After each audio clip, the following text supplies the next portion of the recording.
บ่จะฮักตินาสุวรรณิลัน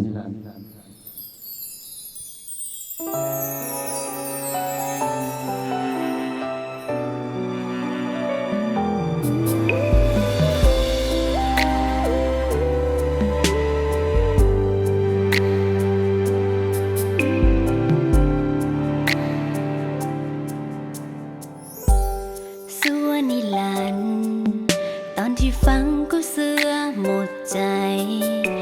ทุกๆคำที่เจ้าเอ่ยไว้คอยก็ให้ราคาแต่เพียงบ่นานเจ้าก็พาเขาก้าวเข้ามาค่อยมันตายลงไปซะหาบ่ได้เลยเจ้ายอมเว้าจ้าเวอร์วังเพื่อให้ได้ทุกสิ่งเมื่อใดตามนั้นจริงๆเจ้ากับทิมยังบ่มีใจเป็นส่วนนิรันดร์ที่มันสั้นเหลือเกินเป็นตลอดกาลที่แป๊บเดียวจบไปเพียงชั่วพริบตาส่วนนิรันดร์ที่มันสั้นเหลือเกินเหมือนมันบ่มีราคาเหลือไว้แต่หยดน้ำตามีบ่ที่เจ้าสัญญาว่าจะบ่ทิ้งกัน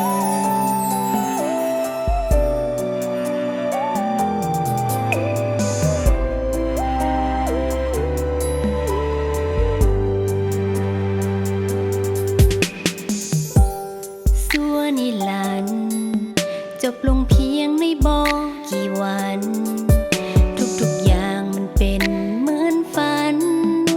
หลอกหลอนค่อยได้อีกนานก็ถึงจะเคยเจ็บมาแล้วบ่ฮู้กี่ครั้งแม้ว่าใจจะคอยระวังคอยก็พาดให้เจ้ายอมเว้าจ้าเวอร์วังเพื่อให้ได้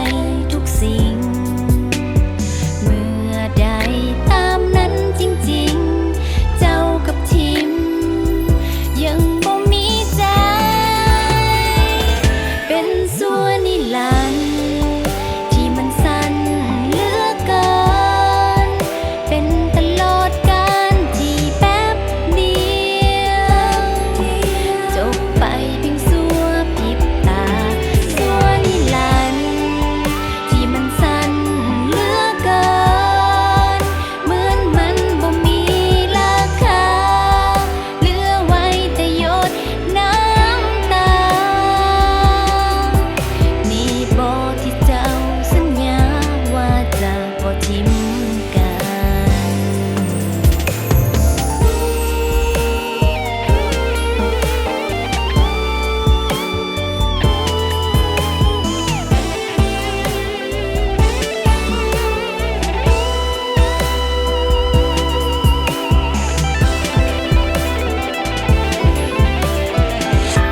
เอาเลิกกันครับ เป็นส่วนนิรันดร์ที่มันสั้นเหลือเกินเป็นตลอดกาลที่แป๊บเดียวจบไปเพียงชั่วพริบตา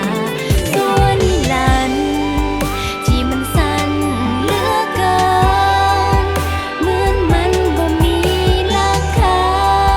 เหลือไว้แต่หยดน้ำตามีบ่ที่เจ้าสัญญาว่าจะหักส่วนนิรันดร์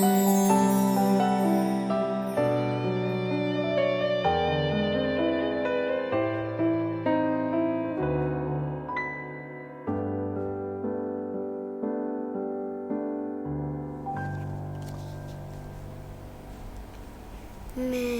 เป็นหยังพ่อคือบอกกลับมานอนกับลูก เป็นส่วนนิรันดร์